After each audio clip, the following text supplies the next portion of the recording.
வணக்கம் பிள்ளைகளே. இன்று நாங்கள் தரம் 6 காரணிகளும் மடங்குகளும் என்ற பாடத்தின் முதலாம் பகுதியை கற்க உள்ளோம். நாம் நேற்று கொண்டு வந்த மிளகாய் செடிகளை நடுவோமா?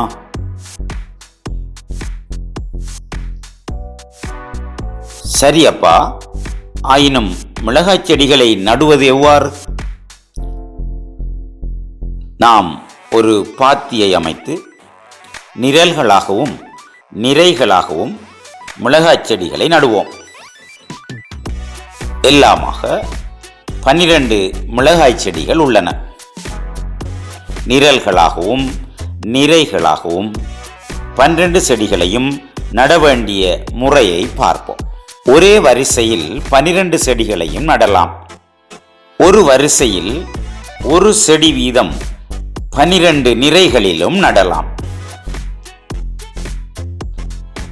ஒரு வரிசையில் 6 செடிகள் வீதம் 2 நிறைகளிலும் நடலாம். ஒரு வரிசையில் 2 செடிகள் வீதம் 6 நிறைகளிலும் நடலாம். ஒரு வரிசையில் 4 செடிகள் வீதம் 3 நிறைகளிலும் நடலாம். ஒரு வரிசையில் 3 செடிகள் வீதம் 4 நிறைகளிலும் நடலாம். பிள்ளைகளே, மிளகாய் செடிகளை நடக்கூடிய முறைகள் பற்றி ஒரு தந்தைக்கும் மகளுக்கும் இடையில் இடம்பெற்ற உரையாடலை பார்த்தீர்கள் அல்லவா? பிள்ளைகளே, இந்த ஒவ்வொரு முறையிலும் ஒரு வரிசையில் உள்ள செடிகளின் எண்ணிக்கையை நிறைகளின் எண்ணிக்கையினால் பெருக்கும் போது செடிகளின் மொத்த எண்ணிக்கையான 12 பெறப்படுகிறது. அதாவது 12ஐ 2 எண்களின் பெருக்கமாக எழுதக்கூடிய பல முறைகள் உள்ளன என்பது தெளிவாகிறது. பிள்ளைகளே, இதோ இவ்வாறு 12ஐ 2 எண்களின் பெருக்கமாக நாம் எழுதலாம். 2 முழு எண்களின் பெருக்கத்தை தொடர்புபடுத்தி காரணி எனும் சொல் பயன்படுத்தப்படுகின்றது. பிள்ளைகளே, இப்போது நாம் காரணிகள் என்பது பற்றி அறிந்து கொள்ள இருக்கிறோம்.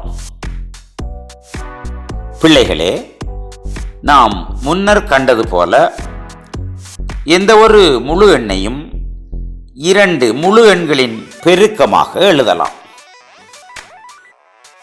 பிள்ளைகளே, யாதாயினும் ஒரு முழு எண்ணை 2 முழு எண்களின் பெருக்கமாக எழுதும் போது அவை ஒவ்வொன்றும் ஆரம்ப எண்ணின் காரணிகள் என அழைக்கப்படும். பிள்ளைகளே, நாம் மீண்டும் 12ஐ 2 முழு எண்களின் பெருக்கமாக எழுதுவோம்.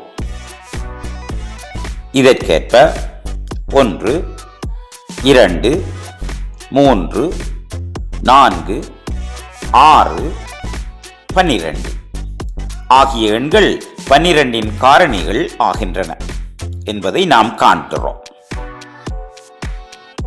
பிள்ளைகளே, 12ற்கான காரணிகளை நன்கு பாருங்கள். 12இன் காரணிகளை பெறுவதற்கு இதோ நீங்கள் காணும் பெருக்கங்களை மாத்திரம் எழுதுவது போதுமானது என்பது தெரிகிறதல்லவா? இனி நாம் 20இன் காரணிகளை எழுதுவோம். இதற்கேற்ப 1, 2, 4, 5, 10, 20 ஆகியன 20இன் காரணிகள் ஆகின்றன என்பது தெரிகிறது. பிள்ளைகளே, இப்போது நாம் இப்பயிற்சியை செய்வோம். இதோ இவ்வாறு 72ஐ 2 முழு எண்களின் பெருக்கமாக எழுத முடியும். இதற்கேற்ப 1, 2, 3, 4, 6, 8, 9, 12, 18, 36, 72 ஆகிய எண்கள் 72இன் காரணிகள் ஆகின்றன என்பது தெரிகிறது. பிள்ளைகளே, இப்பகுதியில் காரணிகள் பற்றி அறிந்து கொண்டீர்கள். இதுவரை நீங்கள் இப்பாடத்தில் கற்ற விடயங்களை பயன்படுத்தி இதோ இப்பிரசினத்துக்கான தீர்வுகளை காண முயற்சி செய்யுங்கள். நல்லது பிள்ளைகளே, காரணிகள் பாடத்தின் இன்னொரு பகுதியில் மீண்டும் சந்திப்போம்.